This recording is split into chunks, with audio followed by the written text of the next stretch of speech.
Hey, you all. I just wanted to come to you really quickly. I'm exhausted because I've been working my day job since I got up this morning, and I'm teaching container magic tonight. And that registration ends at 6:45. And a lot of people are taking advantage of our online courses in ways that I have not seen since we all became shut in. But I'm also seeing there's a couple of things. First of all, I want to thank my customers because once the order went through for this, the steps that the state of Ohio has taken is just one small step below between shelter in place, which is stay at home. And in essential people, some people are still out here working for essential businesses. We're not a grocery store. We're not a hospital or a doctor's office. And for those reasons, I did not see why we should stay open for a couple of things. First of all, what I'm finding is, especially our people who have spiritual beliefs, sometimes abandon their good ass sense. I had a pregnant woman, one of the last nights we were open, come to pick up a planner. And I was like, go home. The reason why we got all of these problems with the things, the post office still operates, but think about the germs you encounter at the post office. Yeah, we could go, but you have to understand, all of my stuff from my store is at the store. I regret the fact that I took everything, but I had to. So I don't have things here to process orders. And I want to thank my customers for being very understanding because I have children, I have grandchildren, and I'm not going to the store and processing orders unless I'm prepared to live in the store. And then how am I going to get food? My family would then have to expose themselves to come out and bring me food. But it's not me I'm talking about, you guys, right now. I'm talking about other small businesses that have actually found a way to service their clients via webcams and other ways to service their clients with like dance classes and other non-physical products. And people are scared and they are concerned, and there are people out here losing their jobs. But one surefire way to crush the economy is to say, oh, because I'm receiving my product later, or because I'm receiving it in a different modality, like videos, they're talking about I shouldn't have to pay.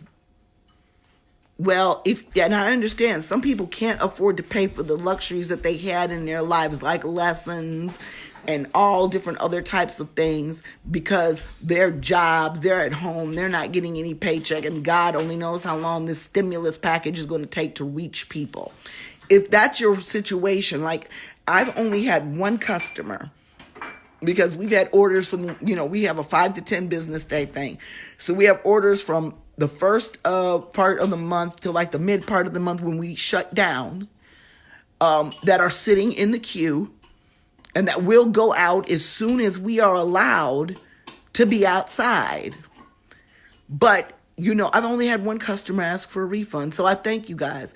But I'm seeing other businesses, small businesses are going to be crushed by this.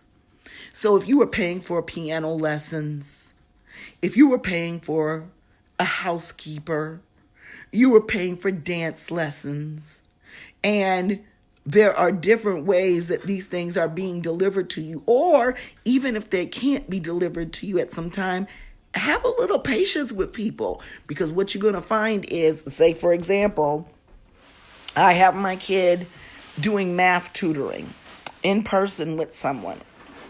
And that person says, okay, we can't leave the house, so I'm going to have to do this online.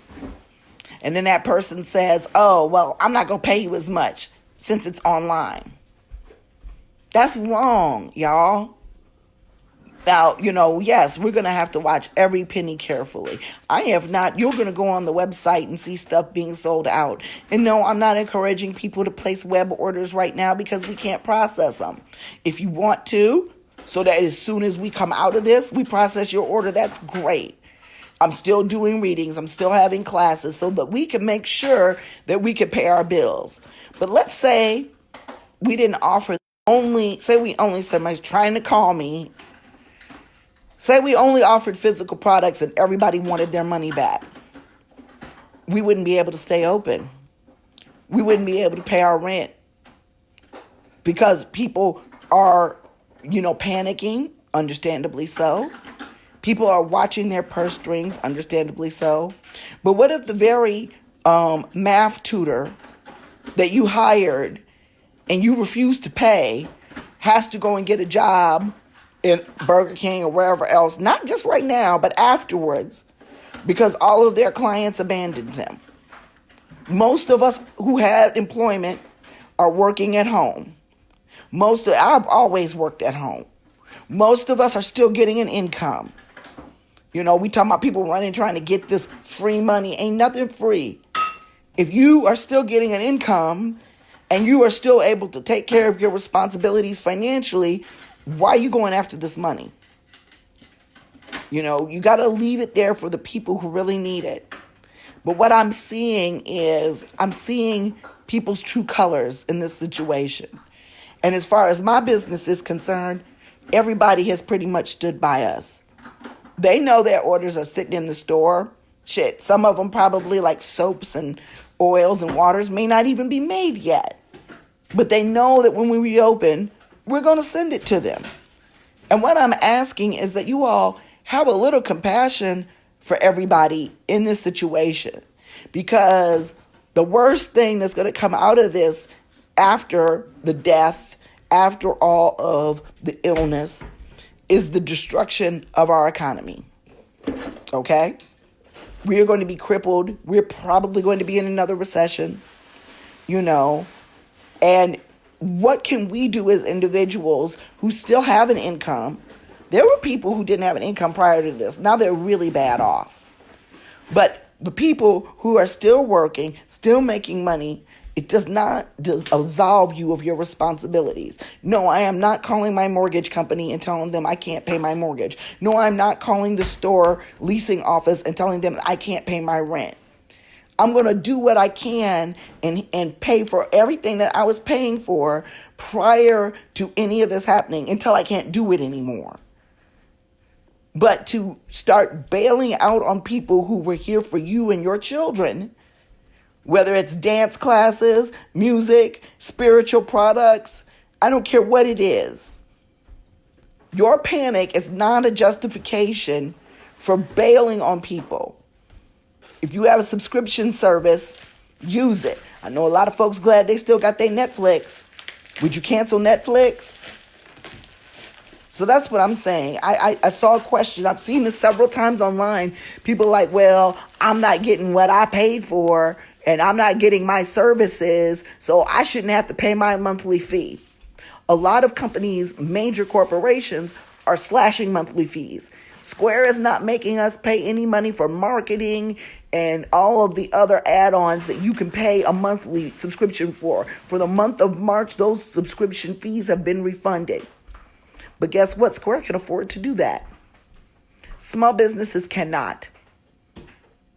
So if you are able to continue to pay the people you were receiving services from before all this went down, and you know good and well that if this was not going on, that you would be still receiving those services from those people, don't bankrupt them.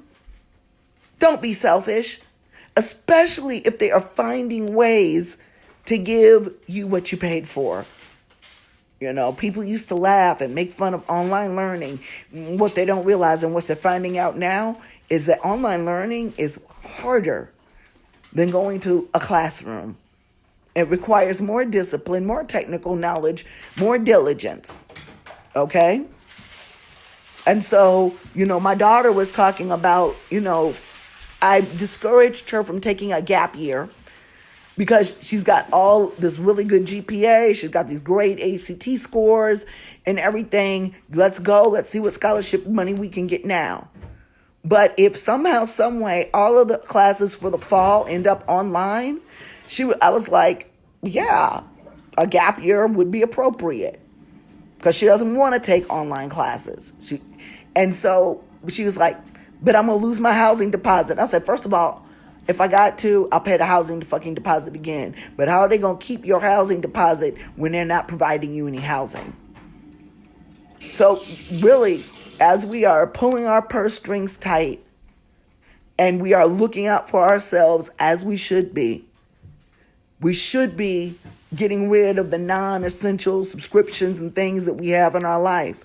But if you are paying local businesses for a service, especially the self-employed, and you decide that because of things beyond their control, and I'm not talking about if that teacher got ill under normal circumstances. I'm talking about a national pandemic that has us all on lockdown. How dare you stop paying them if you can? What is wrong with you? Because every single one of us is a cog in the wheel of life, of our economy, and our behavior matters. This is the one thing this pandemic has shown. I've been preaching to my kids their whole life. I'm like, you might think that you're just doing something small. Like, oh, I'm going to go outside or go to the bar or something like that. And I'm not hurting anybody. It's just me. Now we have actually got to see how we are all one. We are all connected. And what we do has a very, very huge influence on the rest of the world. Take heed. Pay attention. What you do right now, no matter what it is, has the propensity to have a trickle-down effect. And this shit's running like waterfalls. Fuck a trickle-down. It's going to have an effect on somebody else. And under a good day, under plain decent human being thinking, that should already be part of your moral fiber. But now more than ever, think about the shit you're doing. Think about why you're doing it. And realize that when you do this, you can affect the whole goddamned world. So please, y'all, if you can, please have patience with us. Please have patience with any small business that has been forced to close their doors and is still trying to help you get a product. That's why I gave away Hoodoo 101 to my entire customer group on Sunday night. That is why for people who have purchased 102 and 103, if their kids stopped, made them have to get off the meeting, or if they've had a death in the family or something like that and they couldn't stay for the whole class, for the first time in the history of this class, I recorded them. And I will share those links with the people who paid. This is how you continue to keep delivering to your customers in situations when your hands are tied. And as far as, I'm not risking my life for your candles and your incense. I love every single one of y'all. But half y'all ain't using the shit you buy anyway. It's evident in your posts and it's evident in your life. So I'm not rushing back to fill web orders when everybody's supposed to be the fuck in the house. And other companies simply can't operate where they operated before, like dance studios, like teachers. Stop bitching. Start helping. Have a good day.